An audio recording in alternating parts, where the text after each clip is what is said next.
Hello and welcome to the Sacrilege how-to video for Ignis the Furnace Master in 10-man Ulduar. I'm Arkham, the leader of Sacrilege, and I will be walking you through the key elements of how my group handles this particular encounter. I'm posting this video in double time because it's actually a very monotonous, very repetitive fight. I don't see a reason that I need to subject people to an ongoing full-length video of this, so let's get right into it. One thing that I can say is if you're brand new to Ulduar, skip Ignis.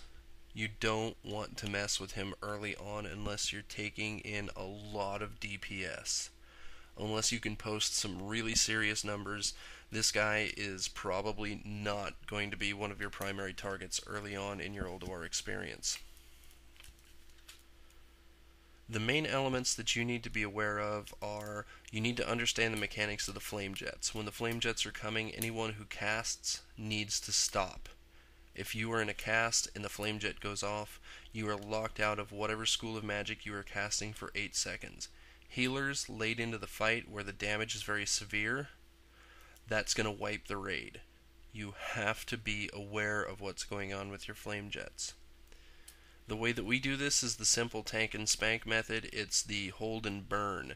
That means that the adds being summoned in are getting picked up by my off tank, Ametha, and held throughout the course of the encounter. I would suggest, if possible, going with a paladin to maintain the adds for the simple fact of lay on hands and for the access to a bubble. It'll help out a lot later on when you have a lot of adds up. It makes the healer's life a little bit easier, and it's a lot less frightening for your raid lead when they suddenly see a huge spike of damage on your off tank.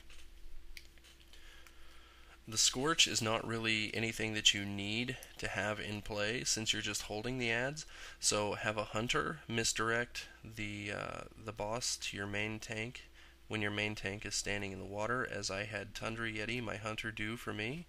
That way the water extinguishes the Scorch and you don't have to worry about it. The only other notes that I can give you here, make sure that you have an understanding worked out with your healers so they know if one healer goes into the slag pot, how every other healer needs to react. Make certain that if you have access to a heroism, you try and use that heroism early so that you can get the most possible benefit out of it.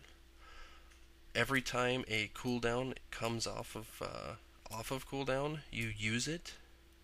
The only exception to that is if you happen to know that there's a flame jet coming pretty soon, save your abilities until after the flame jet if they have anything to do with casting.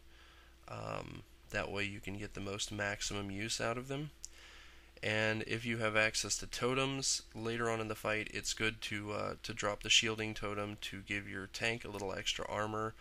When the adds are stacking up, the boss is getting a pretty good boost of damage from each one of them that's up. So late into the fight, that's very severe damage coming onto your main tank. If you have a hunter in your group, a Scorpid Sting is beneficial. Anything that helps out your tank by being hit less or taking less damage is great because that makes your healer's life tremendously easier. This is a fight that you're just going to have to experiment with to find out how your group composition is best able to handle it, and be certain that you have adequate DPS for this. I hope that the information that we offered here is going to be helpful to you. Thank you for watching. Have a great day.